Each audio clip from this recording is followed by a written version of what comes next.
عليكم ورحمة الله وبركاته. اهلا متابعينا من كل مكان بفيديو جديد. ان شاء الله النهارده هنشوف لو عندنا فول سوداني ممكن نعمل بيه ايه. اول حاجة عايزة اوريكم ده شكل الفول السوداني ده وهو بقشره. انت ممكن تشتريه كده وهو بقشره، وممكن تشتريه متقشر على طول زي كده من المقلة. ده اللي بيتباع في المقلة.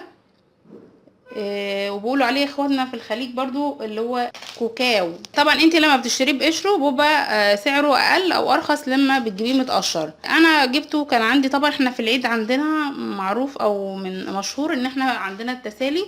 ده بيبقى من انواع التسالي، بيبقى في العيد الفطر بيبقى موجود السوداني. فطبعا انا قشرته عشان استغله بدل ما اسيبه يبوظ، وعشان يتقشر معايا بسهوله بحطه في كيس وببدأ بالمدق او اي حاجة، بس دقة بسيطة بحيث ان انا اكسر القشرة بس، عشان لو دقيت جامد حبات السوداني حبات الفول هتتكسر معاكي، يعني هتدشدش.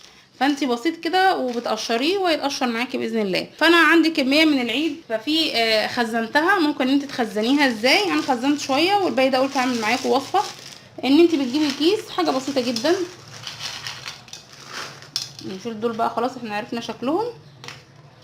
الكيس اهو، الكيس بتاع تخزين الفريزر عادي خالص بعد ما هو متقشر، وبتقومي ربطاه وفي الفريزر بس كده، مبتعملش فيه اي حاجه. بعد كده لما بتعوزي تستخدميه بتخرجيه وتحطيه تحت الشوايه، يعني تحطيه في صينيه او في صاج او اي حاجه، وتحت الشوايه 5 دقايق بس. اوعي تسهي عليه عشان ما يتحرقش. بيبقى اكنك لسه جايباه من المقله حالا. الريحه بتاعته بتطلع وبيبقى متحمر وجميل جدا وبيبقى طازه. احنا بنخزنه كده لما يكون عندنا كميه، لان الاول بسم الله ما شاء الله كان الفول السوداني ده بيزرعوه، الناس بتزرعه عندنا وبيوزعوه على البيوت كده في قفه كده، يجيبوا قفه مليانه سوداني فول السوداني ويتوزع. بس طبعا ما عادش دلوقتي، قليل جدا جدا يعني، الا من رحم ربي اللي بيعمل كده او يوزع حاجه. فطبعا لو انت عندك فايض من العيد زي كده، لو انتوا بتجيبوه في العيد ومش عارفه تعملي بيه ايه، فانت قشريه. هو طبعا بيبقى يا اما ان انت جاي ني يا اما متحمص. لو جاي ني انت طبعا بتحمصيه برده في الفرن او تحت الشوايه عادي جدا بقشره، وبعد كده بتقشريه او ممكن تقشريه وبعد كده تحمصيه. خلاص كده تمام. عرفنا لو هنخزنه بتخزنيه كده، بتقشريه وتحطيه في الفريزر، وساعه الاستخدام بتخرجيه وتحطيه تحت الشوايه بيبقى اكنه لسه جاي حالا من المقله. ده بالنسبه لتخزينه. بعد كده لو انت عايز تعمليه دقه، عملته معاكم قبل كده اللي هي دقه السوداني مع السمسم، وكمان ممكن تضيف عليه حمص. هتلاقوا لو عايزين تعرفوا الطريقه هتلاقوا الرابط موجود في صندوق الوصف، لازم تعرفوا طريقه دقه الفول السوداني مع السمسم ومع الحمص. طب انا دلوقتي هعمل زبده الفول السوداني.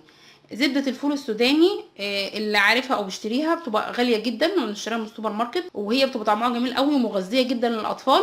ممكن تعمليها في البيت بمقادير بسيطه، وان شاء الله تبقى طعمها احلى من احنا نشتريها من السوبر ماركت عشان واخده نظافه البيت. اول حاجه انا معايا هنا هاخد كوبايتين من الفول السوداني المتحمص، وهبدا ان انا اطحنهم لوحدهم. وبعد كده معايا هنا معلقه من الزبده طريه، ومعلقه عسل ابيض او عسل نحل زي ما بنقول عليه، ومعلقه زيت ذره. اول حاجه هاخد مقدار الكوبايتين، هتعيري كده بمقدار كوبايتين كده. ده طبعا متحمص مش ني، لو انت جايباه ني هتحمصيه. هاخد مقدار كوبايتين وهطحنهم في الكبه. ما عندكيش كبه يبقى المطحنه الصغيره اللي بتيجي مع الخلاط دي اللي بنطحن فيها الكمون والفلفل بنطحن فيها. ما عندكيش كان الاول برضو بيدقوه بالهون لغايه ما ينعم. المهم ان انت هتنعميه على قد ما تقدري، ما تمليش بقى من الضرب او الخلط، وهو الخلاط شويه وشغليه تاني. المهم ان انت تطحنيه كويس في المطحنه او الكبه، اي حاجه عندك بتطحن. دلوقتي انا طحنت الفول السوداني لغايه ما نعم معايا جدا وبقى شبه العجينه، والزيوت اللي فيه خرجت معايا.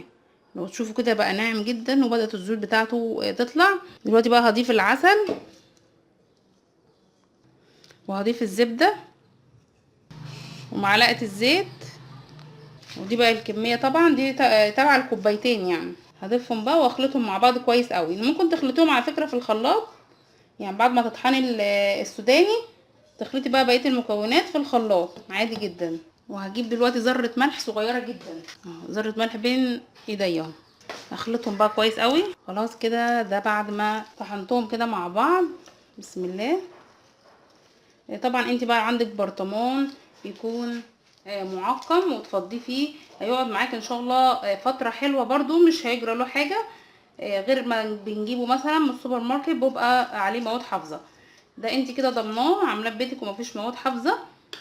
وعلى فكره له استخدامات برضو الفول السوداني. زبده الفول السوداني دي لها برضو استخدامات.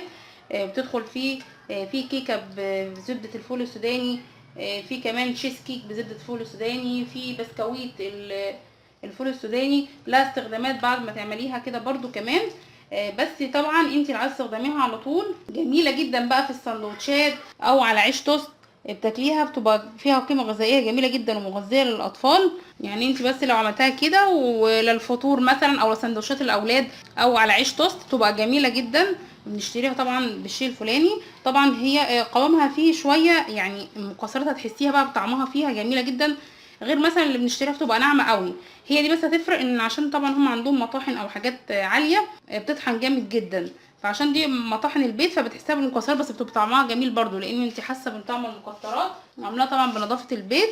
كمان هعمل شويه دقه سريعه كده. انا عندي هنا سمسم متحمص متناول متحمص، وهنا طبعا ده الفول السوداني برضو طحنته بعد ما حمصته. ده مطحون باقي من زبده الفول السوداني هو مطحون كده، فانا طحنته لوحده. هاخد كمان ده اطحنه لوحده وبعد كده اخلطهم على بعض واطحنهم مع بعض. ده السمسم بعد ما انطحن. وهنا طبعا الفول السوداني المطحون هفضيهم كده على بعض. وهنا شويه ملح، ودي كزبره ناشفه مطحونه طبعا هي زياده شويه لان الدقه اساسا بتبقى فيها كزبره كتير يعني في دقه كزبره. وهنا دي شعره من الكمون وشعره من الفلفل الاسود، فلفل اسود وكمون شعره بسيطه وشعره ملح. وطبعا بنكتر هنا الكزبره الناشفه وبضيفهم كده عليه وبقلبها. عملتها قبل كده كنت ضايفه عليها حمص، الحمص اللي هو بيتباع في المقله ده اللي هو بتاع التسالي، ممكن تضيفيه عليه وتبقى دقه جميله جدا في الفطار وفي الاكل بالذات مع المقليات. يتقلب بقى كويس. وخلاص كده عرفنا ان استخدامات الفول السوداني له استخدامات كتير على فكره، في استخدامات تانية.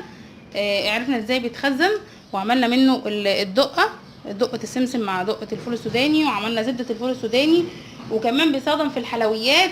طبعا هو بديل للمكسرات الغاليه، يعني بنستخدمه كتير بدل الفستق والبندق واللوز وعين الجمل والحاجات الغاليه دي كلها. هو بيبقى بديل وطعمه طبعا بيبقى جميل جدا. بتمنى الفيديو يكون عجبكم. الى اللقاء بفيديو جديد ان شاء الله. السلام عليكم ورحمه الله وبركاته.